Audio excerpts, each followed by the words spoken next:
La mort de Louis XIV en 1715 est ressentie comme une libération. Le régent, Philippe d'Orléans, fait du Palais Royal le centre d'une cour brillante où se succèdent fêtes, bals masqués, soupers fins aux chandelles. Paris devient une ville de jeux et de plaisirs qui attire de nombreux visiteurs étrangers. La spéculation bat son plein. Fortunes et faillites se succèdent.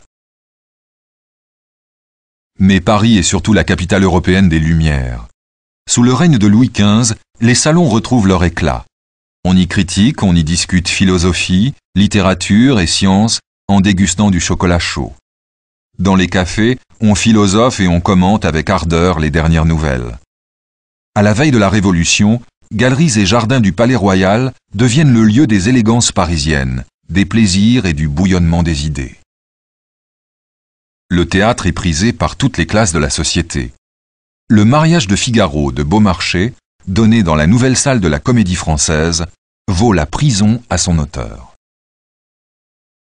On se passionne aussi pour les expériences comme le premier voyage en montgolfière. Sous la direction de Diderot et d'Alembert, l'encyclopédie est achevée en 1772. Paris, qui depuis le XIIIe siècle était la plus grande ville d'Europe, est dépassé par Londres au début du XVIIIe siècle. La population croît plus lentement qu'au siècle précédent, passant de 500 000 habitants en 1700 à 600 000 à la veille de la Révolution.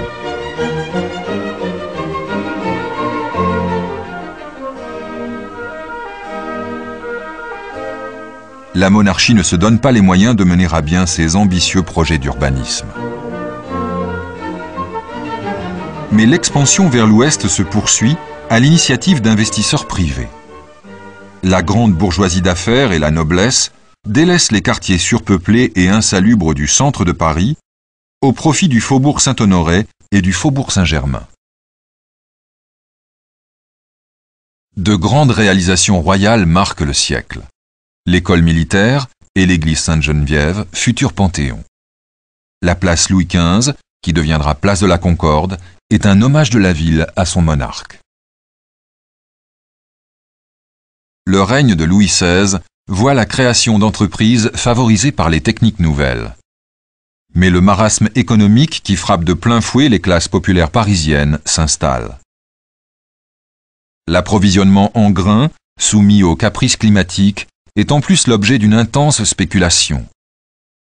La construction du mur des fermiers généraux et ses barrières, commencée en 1785 pour éviter l'entrée de marchandises en contrebande, ne fait qu'accroître la colère des Parisiens. Au printemps 1789, l'élection des députés aux États généraux met Paris en effervescence.